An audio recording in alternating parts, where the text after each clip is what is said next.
antes de nada decir que la idea en la presentación era que estuvieran pues Consuelo García del Cid Guerra y también Marta García Carbonell. Pues por Marta está en Valencia ahora mismo, como había aviso de Nueva Dana. Ella está trabajando en el 112, con lo cual pues ayer nos llamó diciendo que no podía ni siquiera estar virtualmente, pero bueno, le dijimos que la tendríamos muy presente aquí y bueno, sobre todo agradecerle pues su trabajo ahora en Valencia y todo su trabajo también pues de investigación del patronato y bueno, que la tenemos muy presente. Y paso pues a presentaros a Consuelo García del Cid Guerra. Consuelo es escritora, es investigadora e incansable activista, diría yo, implicada en la memoria de los reformatorios franquistas y el robo de bebés durante el franquismo y también en la actualidad. Consuelo fue denunciada en 2017 por su conferencia en el Senado y por su libro El desmadre de los servicios sociales, donde relacionó de forma directa y con pruebas el robo de bebés en manos de los servicios sociales. De entre sus ensayos políticos de denuncia del patronato, destacamos aquí Ruega por nosotras, de 2015, de Algón Editores, Las desterradas hijas de Eva, de 2012, y Las insurrectas del patronato de protección a la mujer, de Anantes, que os recomiendo muchísimo que los leáis. Su trabajo Historia ha inspirado documentales y la necesidad de seguir haciendo memoria histórica. De hecho, se ha rodeado de un buen grupo de investigadoras para ella y que bueno, aquí está muy presente, ¿no? Ese espíritu, como decía Pilar, de seguir con ello. Cualquier persona que quiera saber sobre el patronato, yo creo que tiene que escuchar a Consuelo y leer a Consuelo. En 2023 dio una conferencia en el Parlamento de Cataluña sobre los reformatorios franquistas, solicitando una comisión de investigación específica sobre el patronato de protección a la mujer y el perdón público de las congregaciones religiosas auspiciadas por la institución. Os dejo con ella y seguimos cuando quieras. Bueno, muchas gracias por vuestra presencia. Yo voy a intentar resumir de la mejor forma lo que fue una institución que parte de 1902 hasta 1985. En este año me he dedicado a estudiar el origen del patronato de 1902 hasta 1941. En ese periodo se enmarca únicamente en la trata de blancas, no es cierto. Es entonces cuando se dedica única y exclusivamente a la prostitución, desaparece con la Segunda República y regresa en 1941, que es entonces cuando está presidido por la esposa del dictador Carmen Polo. Bien, el objetivo de este patronato era velar por la mujer caída o en riesgo de caer que desea recuperar su dignidad. Bueno, esta frase, ¿qué significa dentro del marco franquista? Cualquier cosa. Darte un mordeo con tu novio en la última fila de un cine, perder la virginidad, quedarte embarazada fuera del matrimonio, llevar minifalda, fumar por la calle, no ir a clase, encontrar una menor en horario colegial en la calle, bailar agarrado, etcétera, etcétera, etcétera, etcétera. Es decir, no se nos permitía hacer prácticamente nada. Después también sí era como una especie de sistema para acoger lo que ya las mismas congregaciones que estaban auspiciadas por este patronato contaban inicialmente con sus orfanatos, es decir, había muchísimas niñas que ya ingresaban siendo niñas en los orfanatos, y dentro de los mismos conventos, orfanato y reformatorio, estaba comunicado en el mismo edificio. Las congregaciones religiosas auspiciadas por este patronato, las que mayor presencia tenían eran las adoratrices y las oblatas del Santísimo Redentor, pero también estaban las trinitarias, las del Buen Pastor, que eran las de San Vicente Paúl. Luego estaba la orden secular de las cruzadas evangélicas y también las trinitarias. Bueno, el patronato era un sistema penitenciario oculto para menores y que tenía su comisaría.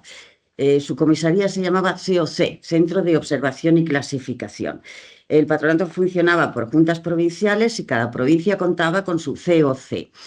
Este COC, como he dicho, era una especie de comisaría encubierta porque jamás fue reconocida como tal, donde una figura llamada guardianas de la moral o celadoras, que no eran unas mujeres civiles que habían aprobado una oposición con dos únicos requisitos: ser afín al régimen franquista y tener una moral intachable.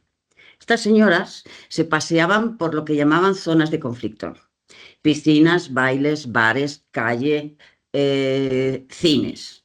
En el momento que veían una menor, tenemos que pensar que estamos hablando cuando la mayoría de edad era los 21, porque no se establece a los 18 hasta el año 78. En el momento que estas mujeres veían una menor por la calle que consideraba que estaba en peligro, llamaban a la policía. Se las esposaba y se las llevaba a este lugar COC, Centro de Observación y Clasificación. Había uno en cada provincia de España. En este COC lo que se les hacía era un examen ginecológico, nada más llegar. La que era virgen constaba como completa y la que no lo era como incompleta. Había 2 sellos de goma que ponía completa e incompleta.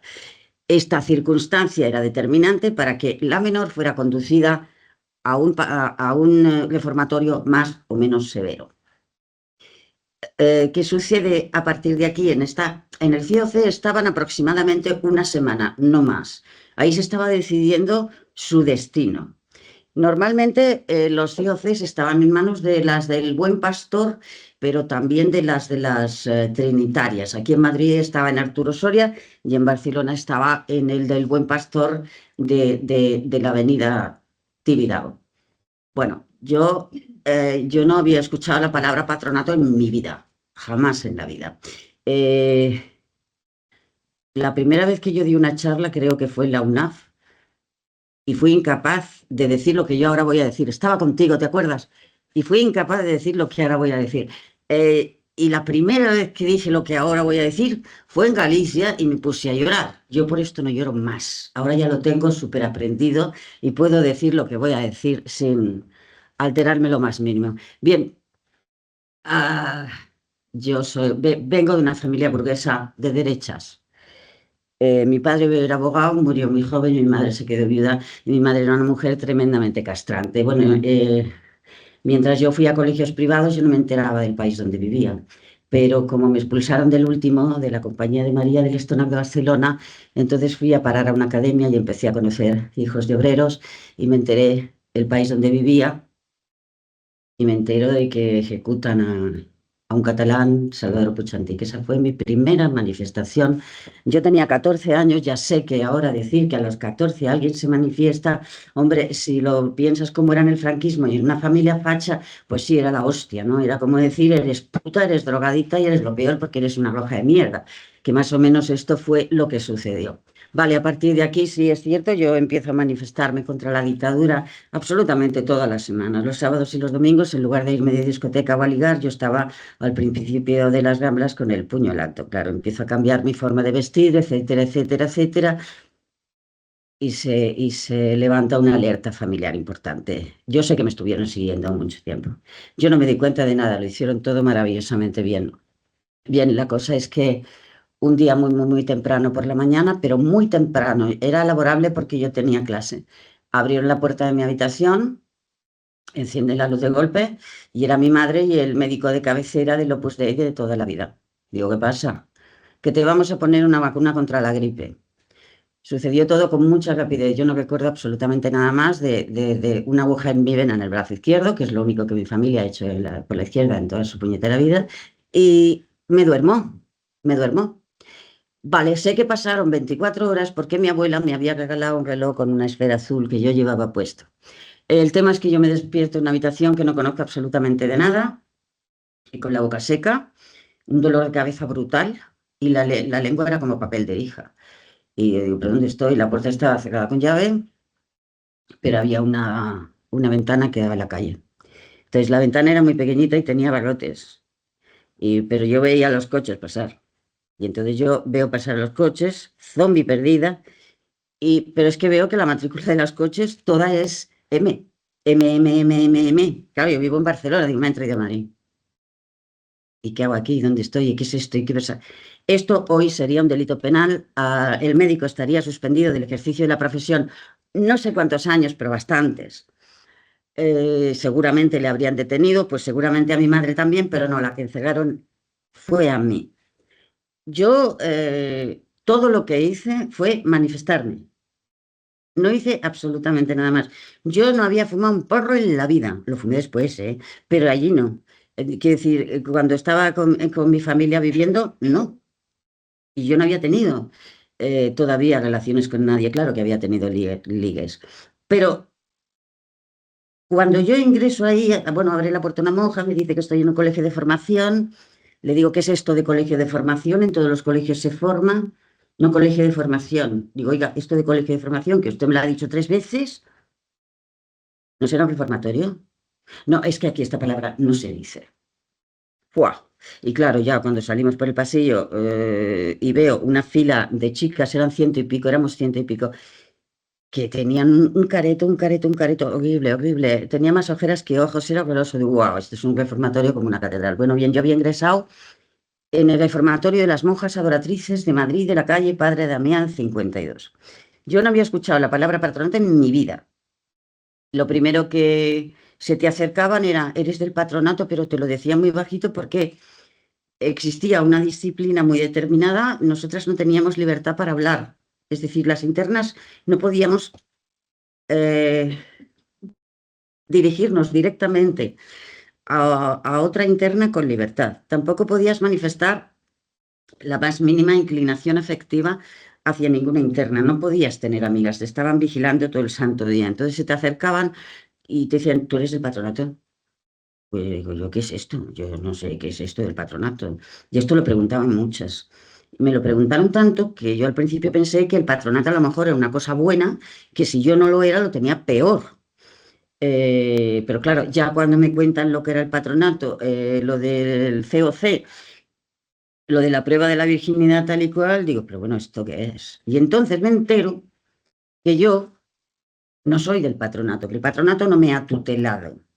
Pero una de las cosas que me dicen es, no, no, es que si estás tutelada por el patronato te quedas aquí hasta los 25, porque aunque la mayoría de edad sea a los 21, si estás tutelada por el patronato, la mayoría se extiende a los 25.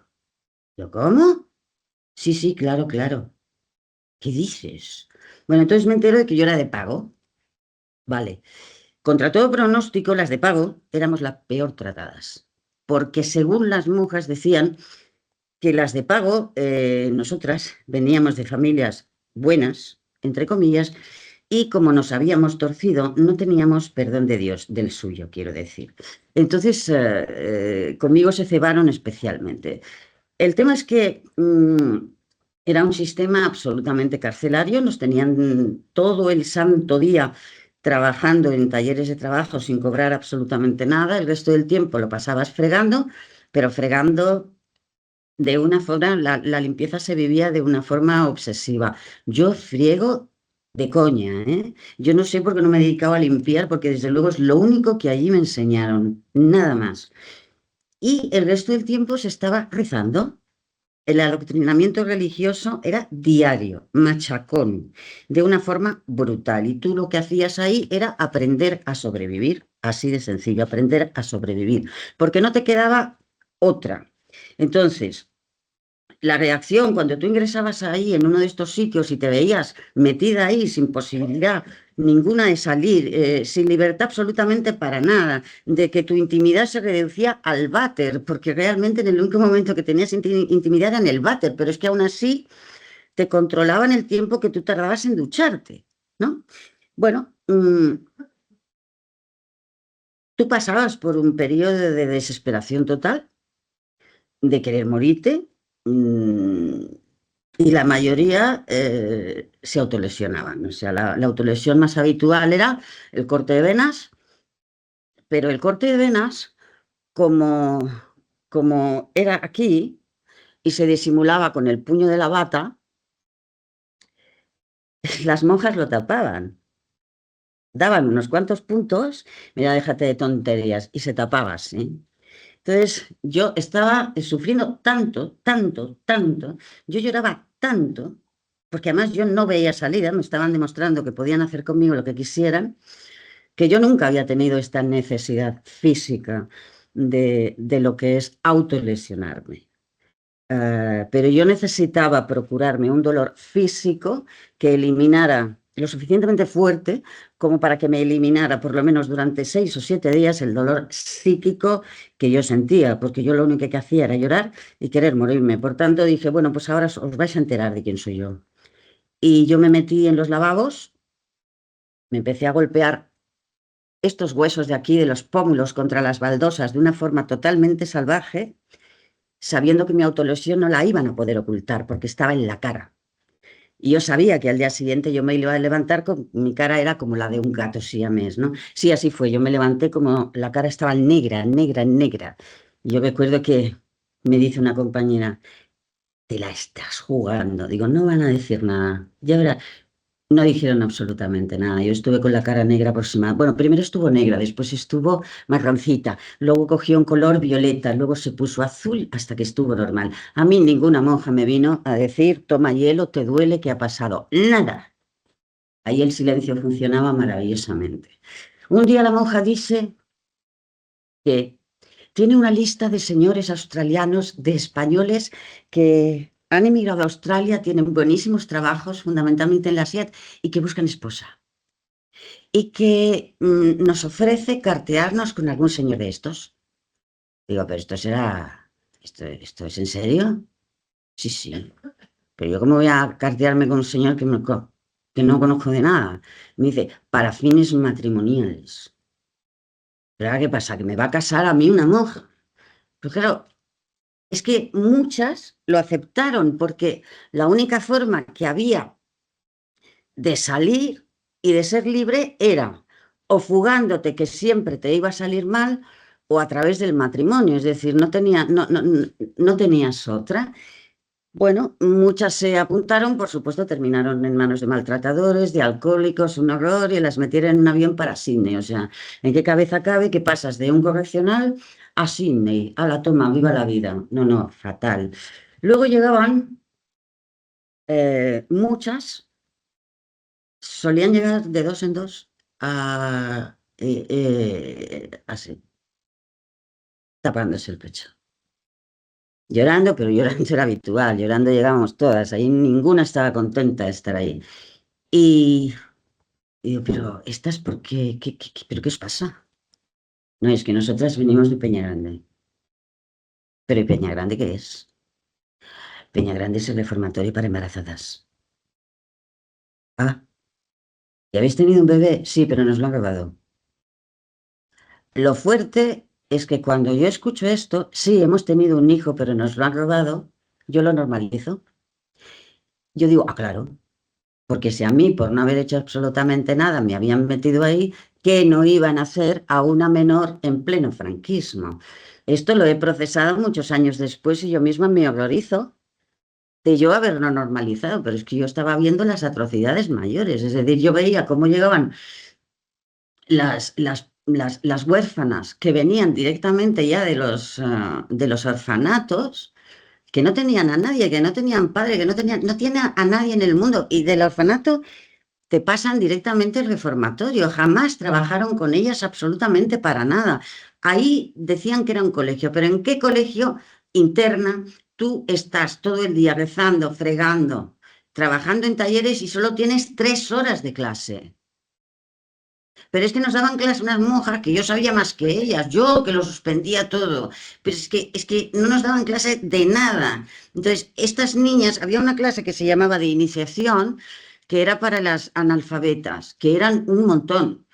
Y desde que llegaron hasta que se fueron, yo todo lo que vi allí fue poner palitos en la pizarra, es decir, la formación académica no les interesaba absolutamente nada, no era su objetivo era tenernos ahí acuarteladas, absolutamente machacadas, destrozándonos, a eso sí, salir para contraer matrimonio como mucho y tenernos ahí encerradas, pero es que yo era muy sensible a las huérfanas, porque estaban completamente abandonadas. Ellas no hicieron nada, nada, nada, absolutamente nada por ellas. Nada. Porque mira, al fin y al cabo las demás, tanto las del patronato como las de pago, mal o bien teníamos algún vínculo familiar, por endeble que fuera, ¿no? Aunque nos lleváramos mal o hubiera un conflicto, teníamos un vínculo familiar, pero las huérfanas no tenían a nadie. Entonces, lo que hicieron con ellas fue una barbaridad. Luego, por otro lado, tenían un control prácticamente obsesivo con el tema de las amistades. ¿Tú sabías que tú no podías tener una amiga? Y si la tenías, tú no podías manifestar que la tenías. Nosotras estábamos distribuidas por unos pabellones se llamaban hogares, y era una habitación con 20 camas, 10 delante, 10 delante, unas duchas y una sala de estar. Era, creo que, 5 pabellones en Adoratrices, 5 creo yo.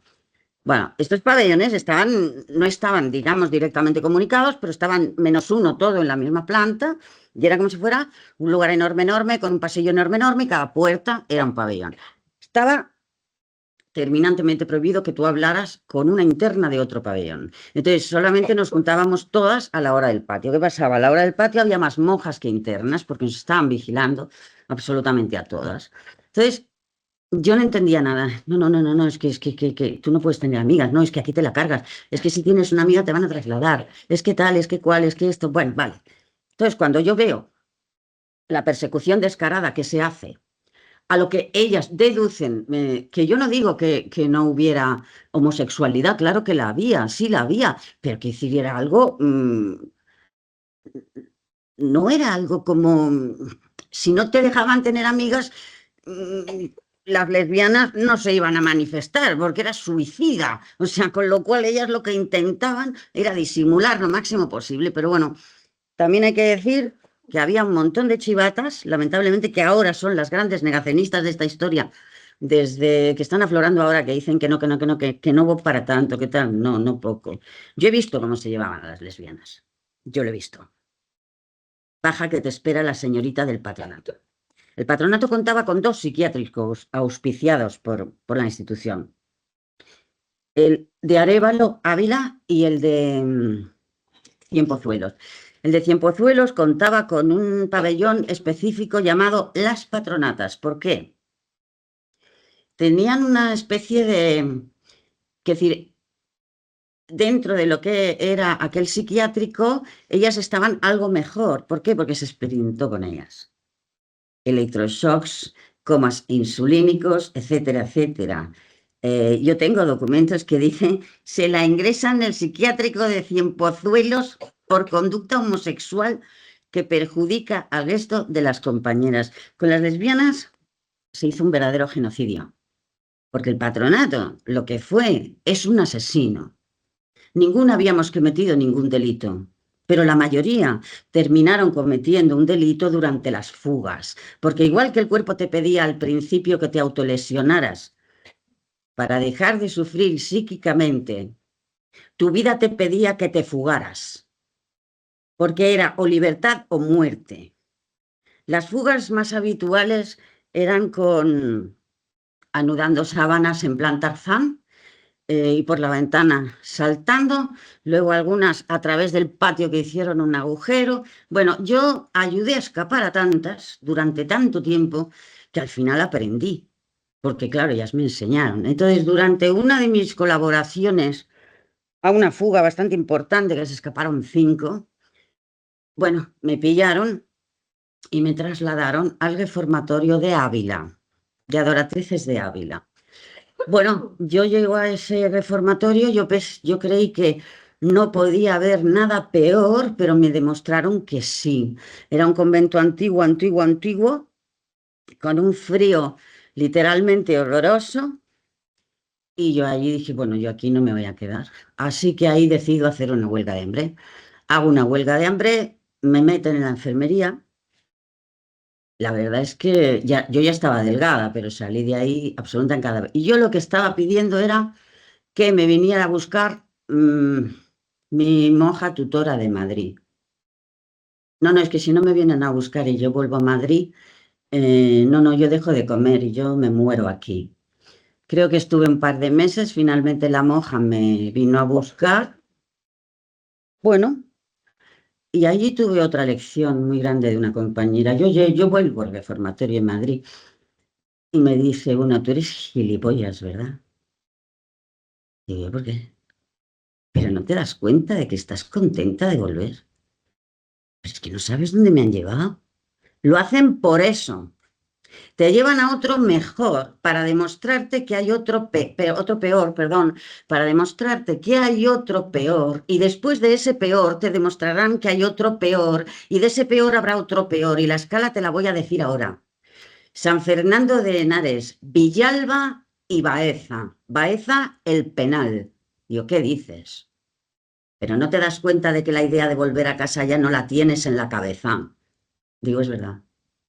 Era un sistema absolutamente nazi. Yo me escapé un 2 de abril, yo me escapé de las adoratrices un 2 de abril de 1976. No me gustan los tatuajes, pero si algún día me tatuara algo, me pondría 2 de abril de 1976. Yo me escapé sabiendo de que era imposible sobrevivir. Esta es otra. El patronato te mete ahí o te mete tu familia, pero ninguna, absolutamente ninguna, había cometido ningún delito. Pero llega un momento que en los expedientes ya eres delincuente. ¿Por qué? Porque se delinquía durante las fugas. Lógicamente, porque además ellas lo que hacían era un proceso de desnaturalización total y de desvinculación. Es decir, si tú vivías en Barcelona, te llevaban a Madrid. Si tú eras de Logroño, te llevaban a Cuenca. Si tú eras de Andalucía, terminabas en Segovia. ¿Para qué? Porque ellas ya contaban con las fugas. Ellas ya sabían que las fugas se iban a producir, porque yo no recuerdo prácticamente ni una sola semana en que no hubiera una fuga. Entonces, ¿qué pasa? Si tú te fugas y estás en una ciudad donde no conoces absolutamente a nadie, ¿cómo vas a sobrevivir? Pues para comer tienes que robar.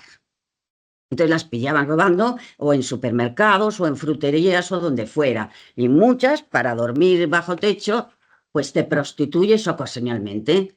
Ya está, el patronato ya tenía lo que quería. Una puta y una choriza, que cuando la tutelan, en absoluto lo era.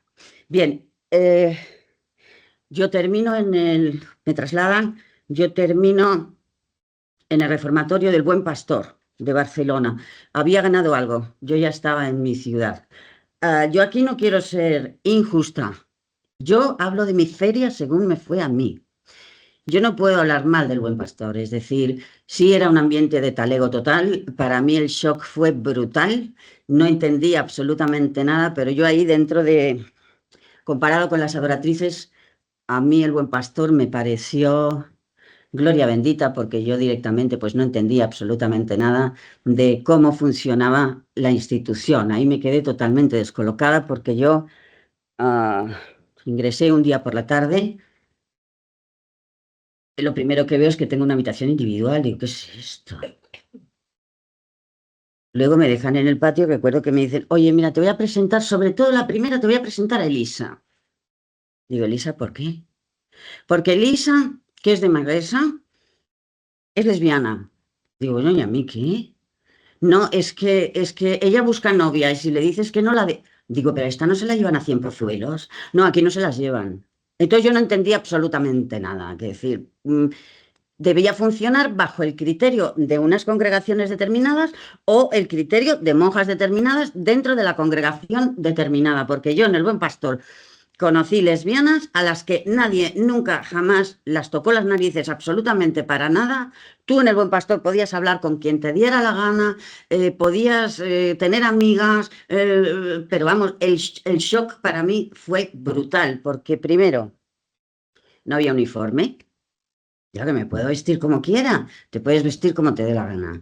Oye, ahora es muy normal, por ejemplo, ver una chica con la cabeza afeitada o media cabeza afeitada y el pelo azul, pero en los 70 yo os juro que no, ¿eh? Era lo más radical y lo más heavy metal del mundo. Y allí pues iban así.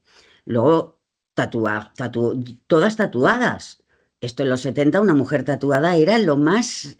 Yo no entendía nada, no entendía absolutamente nada. Luego... no, en las adoratrices se comía no mal, pasamos un hambre absolutamente canina, la comida era repugnante y en el Buen Pastor se comía de maravilla. Entonces yo no entendía nada, si tenían el mismo presupuesto, digo, no sé. Bueno, a mí en el Buen Pastor me metieron en el taller de sábanas y toallas de la Seguridad Social, que se hacían los dobladillos en una máquina remalladora. Sí, se trabajaba igual, pero cuando yo llevaba un mes, dice, poneros en fila, dice la monja que vais a cobrar. Digo, uy, no, nos dan, nos dan. Y cuando me ponen en la mano 200 pesetas, yo no entendía nada. Es decir, ¿qué? Yo casi que le digo a la monja, oiga, yo esto no me lo merezco, mire que es que... Yo, pero ¿por qué aquí pagan y ahí no? O sea, cada congregación hacía lo que le daba la gana. Yo estoy contando cómo me fue a mí. Cierto que en el Buen Pastor, a ver, en el Buen Pastor no hacían prácticamente nada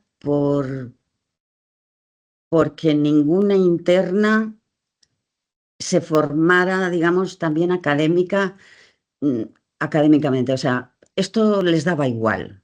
Eso sí lo vi.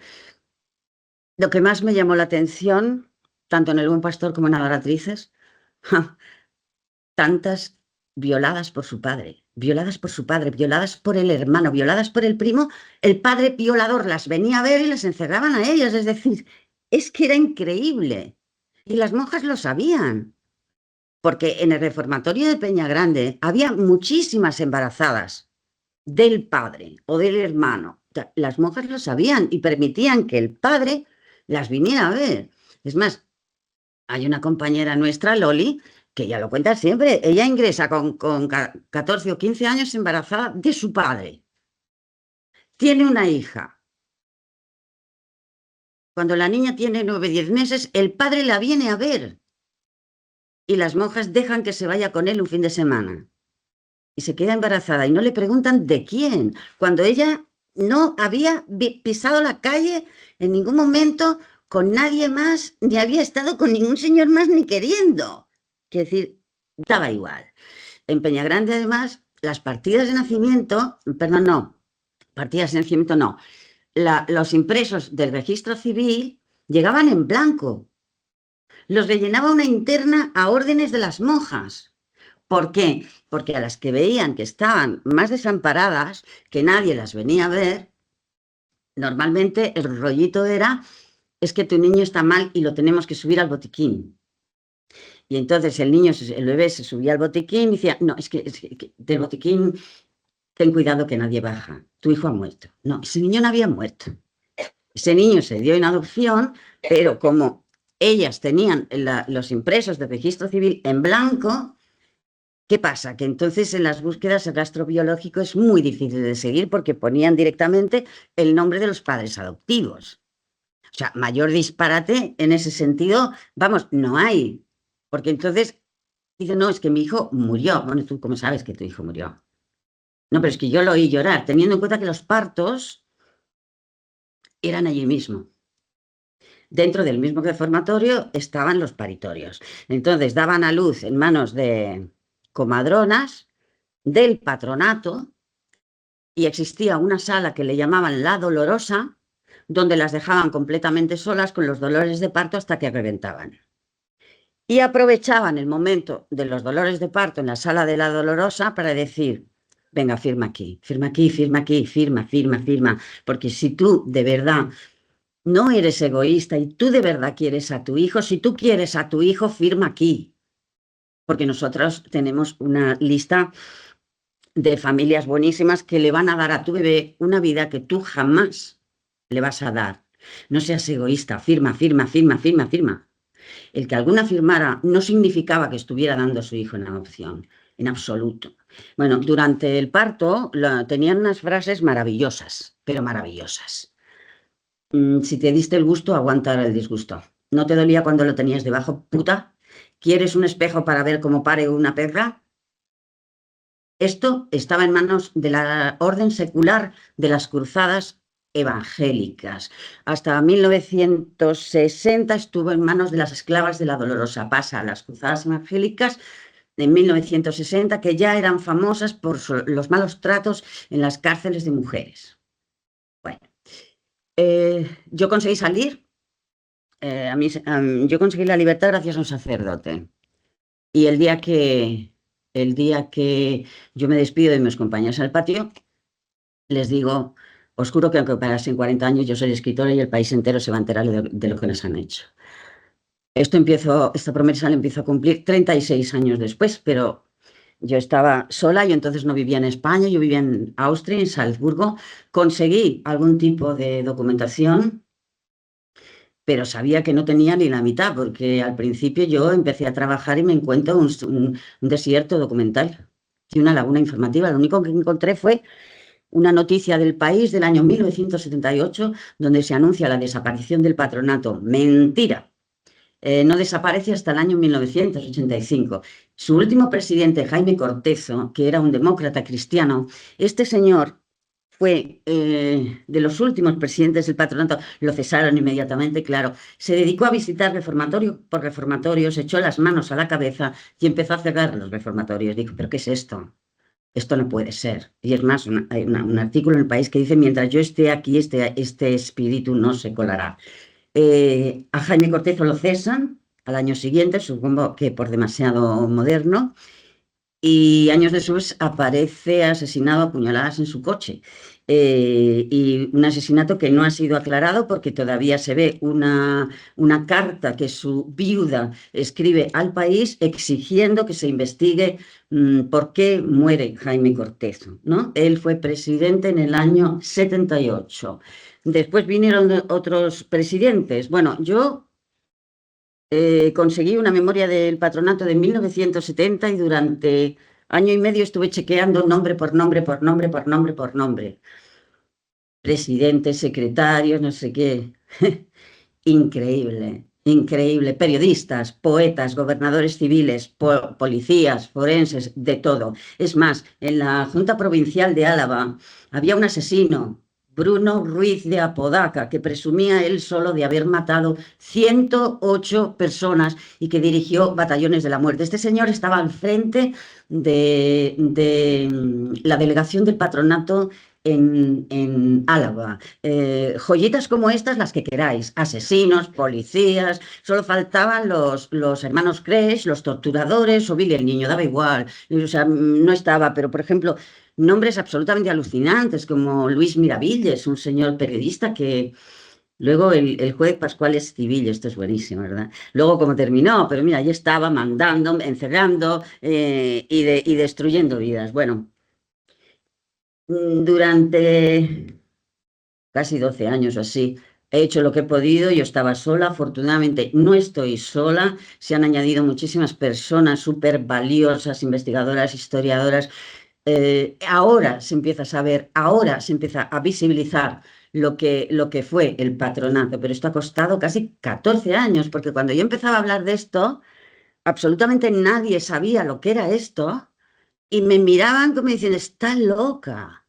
Esta tía no está bien, se lo está inventando todo, esto no puede ser. No, no, esto fue, a día de hoy se puede probar documentalmente, lo que pasa es que yo soy un desastre, me he dejado los documentos y aquí no tenía conexión con la wifi y entonces no los puedo poner.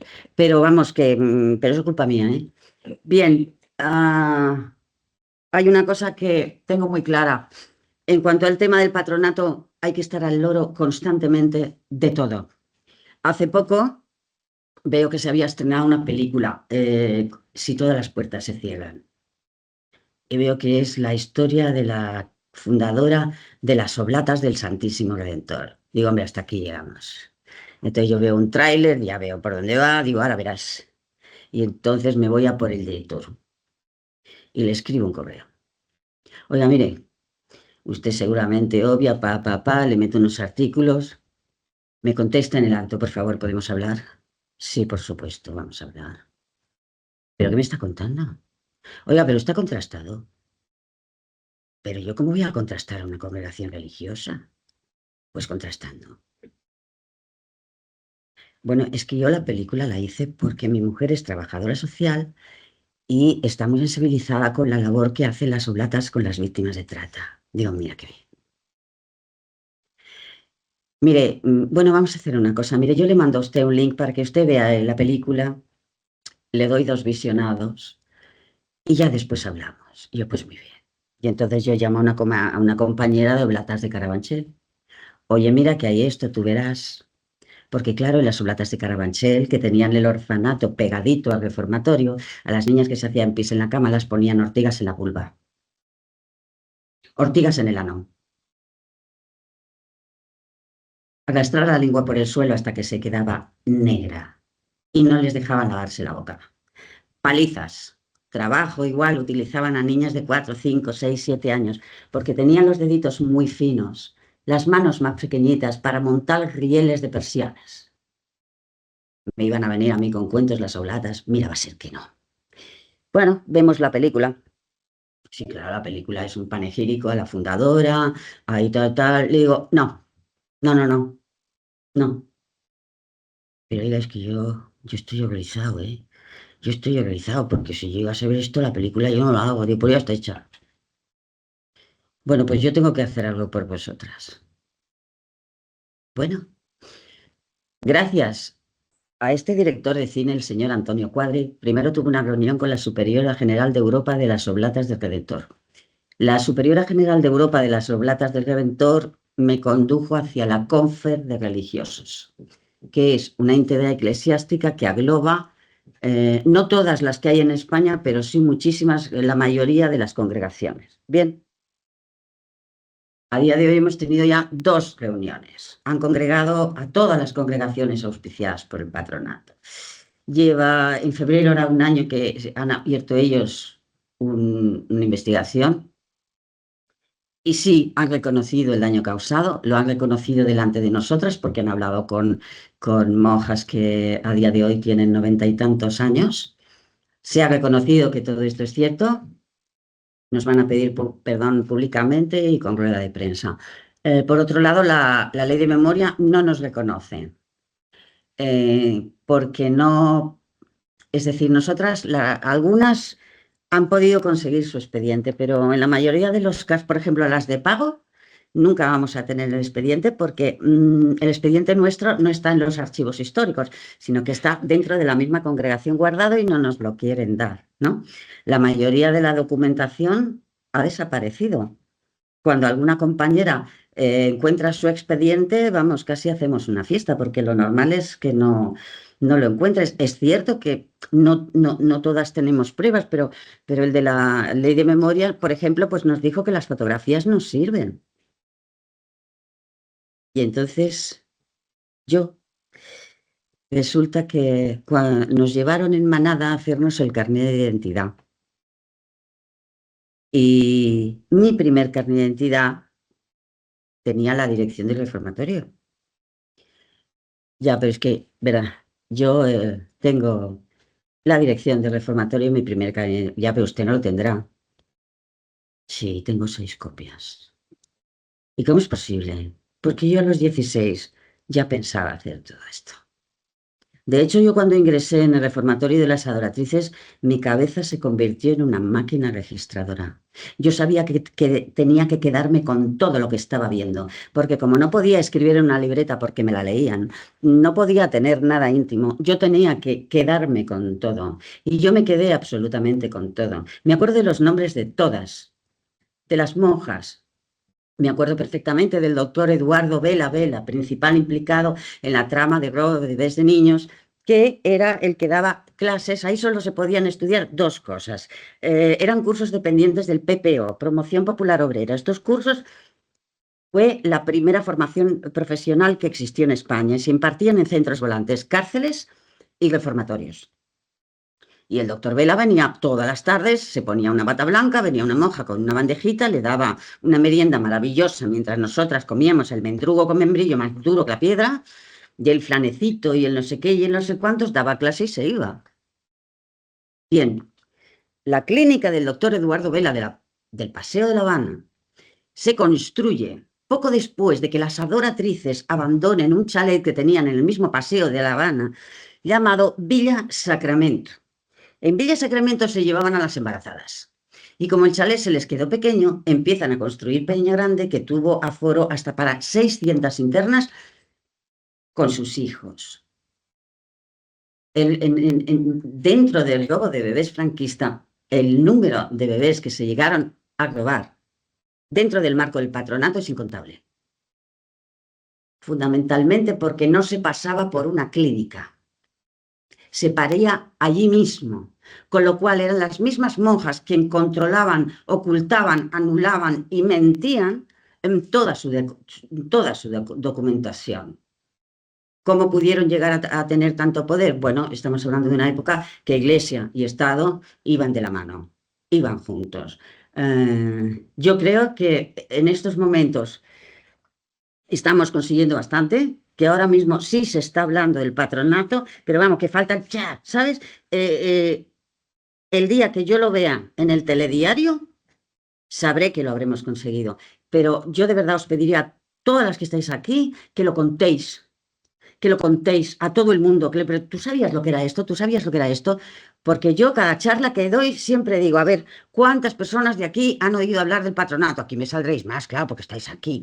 Pero cuando es gente que, como mucho, 2, 3, y yo siempre os digo, contadlo, por favor, contadlo, porque eso es memoria, contadlo. Muchas gracias.